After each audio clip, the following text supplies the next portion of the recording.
right, so that's what I got. The 12% of the governors of the 50 United States are female.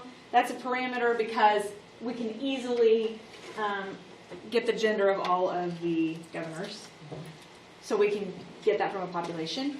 A national survey of 1,300 high school students. Well, it's a survey, which means it's not all of the high school students. It's only the ones that answered the survey, which makes that 32% a statistic because it comes from a sample.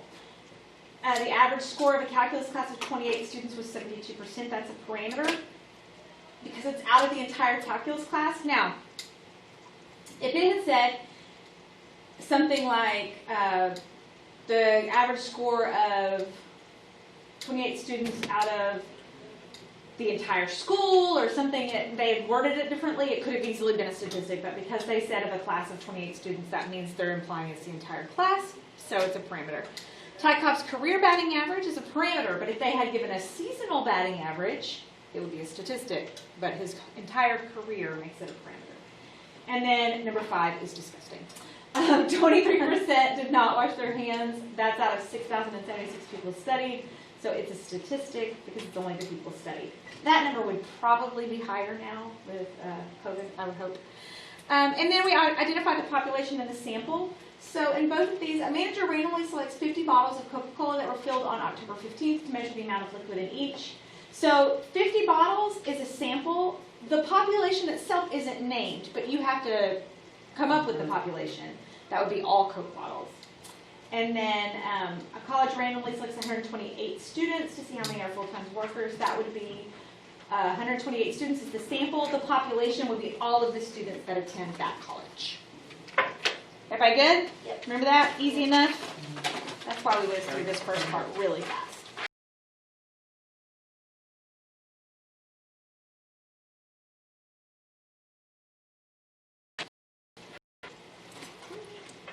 It is a qualitative variable if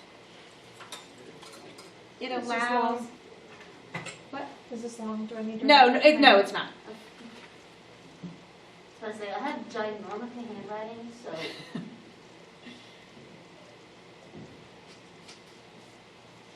It was a struggle to get that first definition fit in. Yeah, it was long.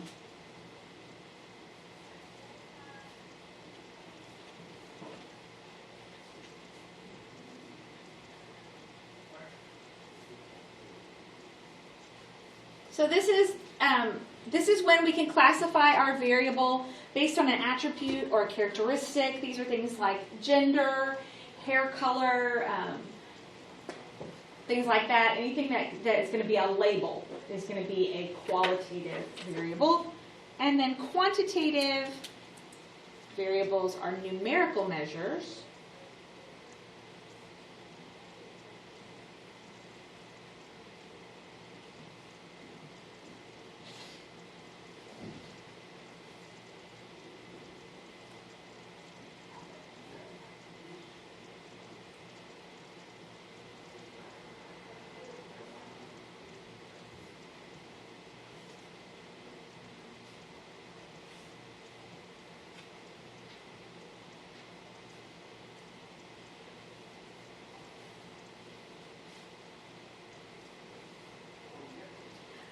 I had that little last piece, and you guys will remember this from first semester, but there are some numerical variables that are qualitative. So sometimes in order to tell the difference between a qualitative number and a quantitative, ask yourself, does adding and subtracting these numbers produce anything meaningful? Or if I average these numbers, is it meaningful? Like if I have a roster of the soccer team, adding or averaging their jersey numbers doesn't mean anything. That is not a meaningful thing. And the average jersey number of a soccer, that doesn't mean anything. But that's not true of their age. If I average everybody's age, that could be meaningful. Averaging their height would be meaningful. But jersey numbers are not. Averaging telephone numbers, not meaningful. So that's a good way to tell whether or not it is quantitative or qualitative, and it's a number. Don't automatically assume just because it's numerical that it's quantitative. Probably 85% of the time it will be, but there are those that aren't. So, and some numbers that we deal with all the time, like your social security number, credit card numbers, zip codes, things like that. Those are numbers we see every day, but they are not quantitative. They're qualitative. So, all right. So now you are going to classify the following variables as qualitative or quantitative. So take a second and do that.